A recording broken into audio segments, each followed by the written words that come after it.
वळूयात पुढल्या बातमीकडे। जरांगे पाटलांच्या 6व्या टप्प्यातील दौऱ्याला सुरुवात झालेली आहे। गोदावरी नदीकाठावरील गावांचा जरांगे पाटील दौरा करणार आहेत।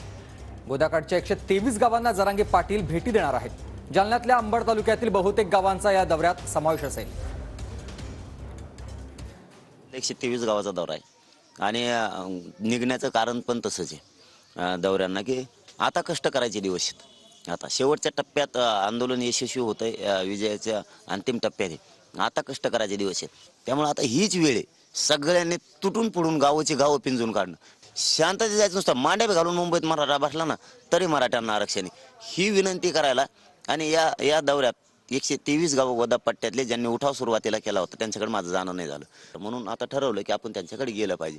त्या गावाला भेट दिली, आपे गावाला जे तुमचे 123 गाव आहेत, काय वाटतंय, काय भावना आहे? या 123 गावानं या गोदा पट्ट्यानं मराठा आरक्षणासाठी उठाव केला होता आणि महाराष्ट्रातल्या मराठा समाजाला सगळ्यांचे आशीर्वाद घेण्यासाठी गेलो होतो, परंतु 123 गावं गोदा पट्ट्यातलेच राहिले होते।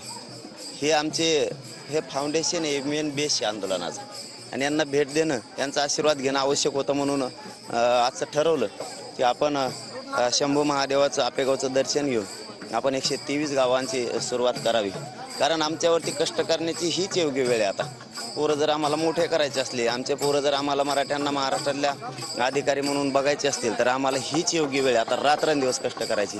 आता तुम्ही बघता इतकं छोटं गाव असतानाही एकही माणूस माता माऊलींसह, मुलींसह, तरुणांसह, म्हातारे माणसं कोणीही रानाकडे गेलं नाही, कारण आम्हाला आता अपेक्षा आहे आमचे लेकरं मोठे होतील म्हणून।